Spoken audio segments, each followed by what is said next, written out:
Alhamdulillahirabbil alamin wa bihi nasta'in wa ala umuri dunya waddin amma ba'du.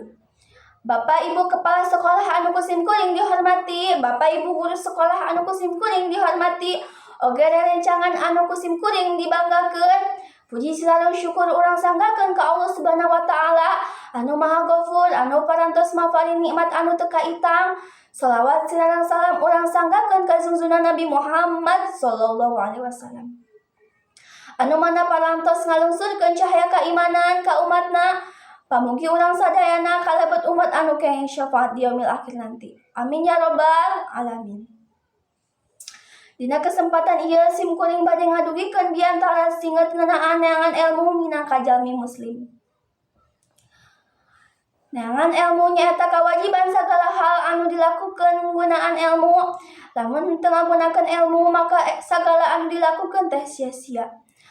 Jalma bisa dihormat ku batur lantaran pangaweruhna ilmu teu matak berat dibabawa. Aya hadis anu netelakeun pek teangan ilmu ti mimiti di jero kanduga dugikeun ka liang lahat. Kukituna hayu urang neangan ilmu anu mangfaat, sakitu anu tiasa abdi haturkeun, kakurangan mohon dihapunten, sagala kasempurnaan milik Allah Subhanahu wa taala. Akhirul kalam. Wassalamualaikum warahmatullahi wabarakatuh.